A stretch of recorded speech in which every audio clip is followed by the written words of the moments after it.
आज हम बात करेंगे SBI long term equity funds के बारे में। इस फंड की शुरुआत हुई थी मार्च 1993 में और तब से इसका एवरेज रिटर्न है 17.1%। अगर आपने 1993 से हर महीने 1000 रुपये इस फंड में डाले होते तो आज बढ़कर मार्च 2024 तक हो जाते 1 करोड़ से थोड़ा सा ज़्यादा।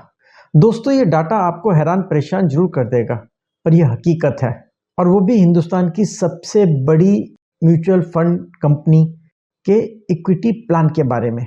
ये फंड 1993 से लेकर के अब तक लगातार चल रहा है। कई निवेशकों को जो लगातार इसमें इन्वेस्टेड रहे हैं उनको करोड़पति बनाया भी है।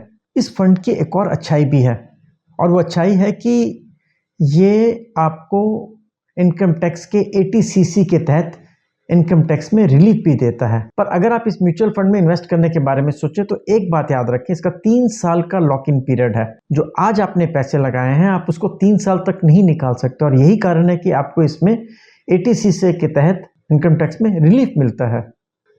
इस तरह के म्यूचुअल फंड जिनमें 3 साल का लॉक इन पीरियड होता है उनको हम ELSS फंड भी कहते हैं। इसका एक बेनिफिट है कि आपको इनकम टैक्स में रिलीफ मिलती है, और दूसरा इसमें थोड़ी सी रिस्ट्रिक्शंस है कि आप इसमें इन्वेस्ट किए पैसे को 3 साल तक नहीं निकाल सकते हैं। अब दोस्तों बात करते हैं कि ये SBI state bank of India का म्यूचुअल फंड कंपनी जो है, इस प्लान में इन्वेस्टर्स के पैसे को, आपके पैसे को कहाँ इन्वेस्ट करती है। तो सबसे पहले अगर आपने 100 रुपये लगाए हैं तो उसके 80 रुपये मतलब 80% पैसा जो लगेगा, तो वो पैसा लगेगा आपका मार्केट की लार्ज कैप कंपनीज में। लार्ज कैप कंपनीज वो होती हैं जिनका मार्केट कैपिटलाइजेशन 20,000 करोड़ से ज़्यादा होता है। अब ये फंड मैनेजर पे डिपेंड करता है कि वो इन लार्ज कैप कंपनियों में से कौन कौन सी कंपनी है जिनमें इन पैसों को इन्वेस्ट करता है। अब रह गए आपके 100 में से 20 मतलब 20%। वो पैसे आपके लगते हैं डेब्ट फंड्स में, या आप इसको लिक्विड फंड्स भी कह सकते हैं। इसमें गवर्नमेंट सिक्योरिटीज आ गई, इसमें वो फंड्स आ गए जहां पर आपको तकरीबन कुछ ना कुछ फिक्स रिटर्न मिलेगा ही मिलेगा। इस तरह के ज्यादातर ELSS फंड काफी सेफ होते हैं इन्वेस्टमेंट के हिसाब से, क्योंकि इसमें जो पैसा लगता है वो बहुत बड़ी बड़ी कंपनियों में लगता है, नंबर 1। और नंबर 2, इसका 20% पैसा आपका गवर्नमेंट सिक्योरिटीज में लग रहा है या आपका डेब्ट फंड्स में लग रहा है, जहां पर आपके पैसे का रिस्क बहुत कम है, रादर है ही नहीं। इसका असली फायदा आपको तब मिलेगा जब आप इस तरह के फंड में लंबे समय तक इन्वेस्टेड रहते हैं। SBI के म्यूचुअल फंड स्कीम के बारे में जिसकी हम बात कर रहे हैं, मैं आपको एक चीज़ बता दूं, इसने 17.1% रिटर्न दिया है, पर ये भविष्य के लिए कोई गारंटीड रिटर्न नहीं है।